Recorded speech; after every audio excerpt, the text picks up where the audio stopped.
Welcome to Here Comes the Boom. We've got two very special guests for you today, two guys that we had on last year that kind of had some controversy in the Kentucky basketball world. I think they've come along and become a lot bigger supporters of Mark Pope, Sleepers Media, Greg Waddell, Carter Elliott. Thank you guys for coming on. Thanks for having us. That might be my favorite intro for us two of all time. Yeah. I love it. That meant something to me. Thanks for having us. Yeah, well, I know when we had this podcast last year with you guys, people were not too happy with you because of your criticism of Mark Pope and this Kentucky team. The comments said, never bring these guys back. Well, we're bringing them back. And I want to get your thoughts on Mark Pope's first year. Has he changed your minds? What did you think about the year Mark Pope had at Kentucky? Wait, Kentucky fans weren't happy with something? For real? Does that mean I don't know what it was. Now you can put us in the same shelf that the Hall of Famer John Calipari, who brought a national championship to Kentucky, are in?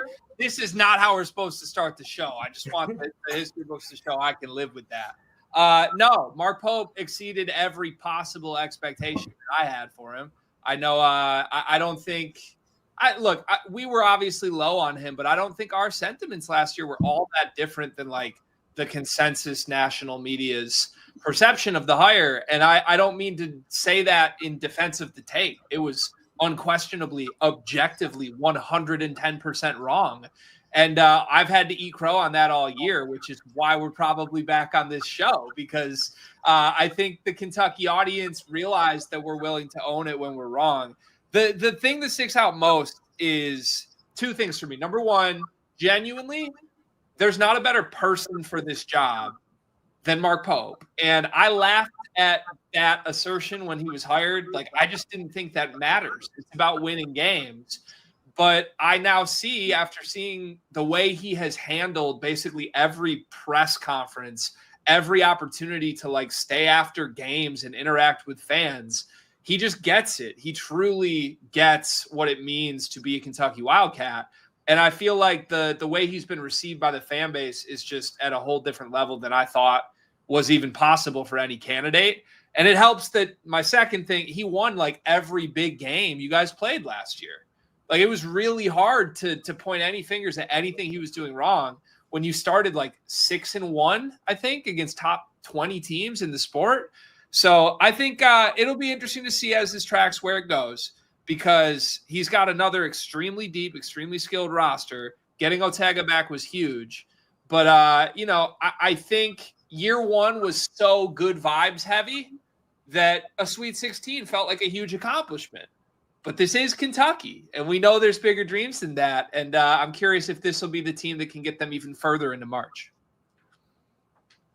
Yeah, look, I mean, the impressive thing to me outside of what he was able to do in that first year, when he did prove a lot of people wrong, including myself, is that I feel like there wasn't a sense of complacency going into this offseason, right? Like, I think that he did what had to be done in getting Ortega Oweh back, but then he also went and I think upgraded at a lot of spots that he had to replace. And last year, being able to win all those big games after having what I honestly constituted as adversity, like any point guard that suited up for Kentucky last year, I don't think had the best health, obviously with Lamont Butler, even down to Kerr Kriisa. And there were some lineups that were thrown out there, but I don't think Mark Pope's style and his approach to the game changed anyway.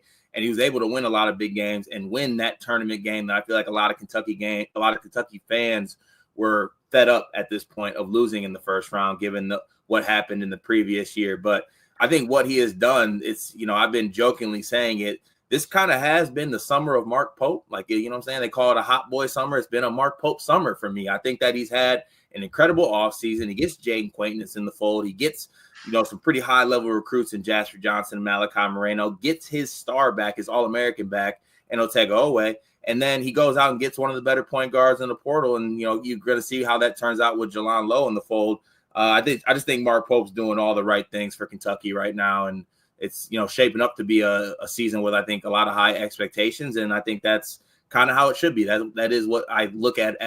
That's how I view Kentucky basketball as a non-Kentucky basketball fan. I know some people have Kentucky as a top 5 team, top 10 team, top 15. Just where do you think Kentucky's current roster for the 24-25 season stands among college basketball's best? I've gone back and forth on this a couple of times. They don't belong anywhere outside the top 10, in my opinion. 10 is the absolute, I think, worst I would put them. So I'm going to go ahead and split it. I had them at 5 at one point. I think I'm going to go and split the middle on that one. I would put them probably right around 7 or 6, I think, in the countries where I would have them preseason. I have them 8th right now, and I think of the teams in the back half of the top 10, they're probably the highest floor for me. Like Cart said, I really don't see any way this team falls out of the top 10 for large stretches of the season. The thing I do question a little more than Cart does is the top end upside here. I'm just not as much of a Quaintance believer as I think Kentucky fans and even Carter is. But I love the Jalen Lowe ad. Otega is a first-team All-American for me. And if the other role players just step up and continue what they've done in their careers, this team's going to be very good. And then this is obviously a recruiting show. When I invited you guys to come on, I was expecting it to be kind of a quiet recruiting time, talking about next year's team. But we had some breaking news over the weekend with number 1 ranked recruit Tyran Stokes taking a surprise official visit to Kentucky. So I want to get your guys' thoughts on his recruitment. How much have you been following him? What do you think about his game? Just what are your thoughts on the whole Tyran Stokes experience? The most mysterious man in high school basketball right now. Experience is the right word, right? Because I don't think anybody understands exactly what the agenda is for him at any given point. Like maybe you could even enlighten us on this, but it felt like he just sort of snuck up on people and announced that he was at Kentucky, and everyone was like, wait, what? When did this happen? Maybe that's Mark Pope being just a boss and moving in silence on it. But I don't know. I don't love the guys that are really highly rated that flirt with not playing their sport for a while. And I mean, that seemed like where we were headed for a while. It was like, no, I'm not doing AAU. And they didn't really give a reason for it. We kind of speculated it could be for reclassing, but it wasn't. Now he's back playing AAU, so I don't want to hold that against him. But basically every step of his recruitment, I have been confused about what Tyran Stokes and Tyran Stokes' team are pushing him to do. And those recruitments scare me.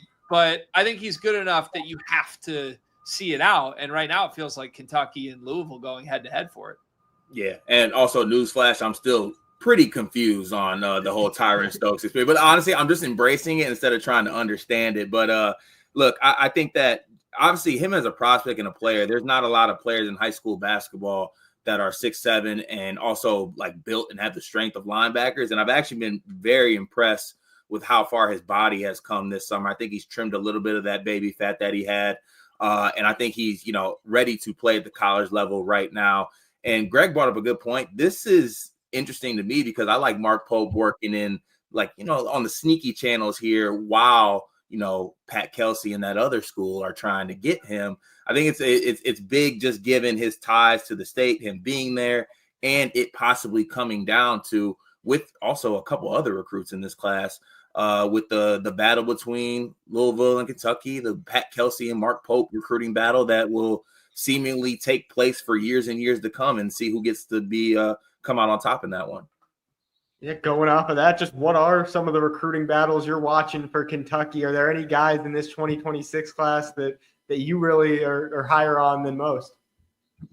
So the one that I think is a good time to bring it up is Caden Samuels, the 6'6", 6'5" lefty. I think for my money, I would constitute him as the best scorer in this class because I just think it's a unique combination of size while also being very, very strong. Lefty, keeps people off balance where he's able to knock down 3-point shots. And then by respecting that 3-point shot, he's able to get to the rim and score at will, using his body, using his strength to score, honestly, from anywhere. He's having an incredible AAU season with Team Takeover, playing with Jordan Smith Jr., who I believe is also in with Kentucky as well. So I've been very impressed with him. And then I know also Christian Collins is another name, the St. John's Bosco kid, 6'8" wing, gives me like Peyton Watson vibes back in high school. I just think that he's going to be an incredible wing player. And I know that Mark Pope and the Kentucky staff have been very, very much in on him, as they should.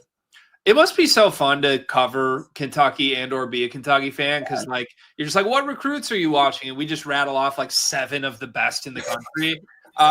Tay Kinney is my favorite Kentucky target right now, though. I just adore his game. I think he's like your prototypical floor general in terms of just how much he controls the pace every single time he plays. And I don't know, he's getting more and more skilled. He's got some very sneaky bounce that you wouldn't think when you realize he's just 6'1". And I think the most important thing with Kinney, which is what I'm really paying attention to with Mark Pope this year, I think we're seeing him and Pat Kelsey play chess right now. And in year one, they were both brand new coaches who are both pretty genuinely nice people.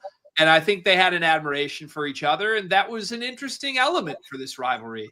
But you can't have a legitimate close friendship with the Louisville and Kentucky head coach. You can't do that with that rivalry, even if you want to.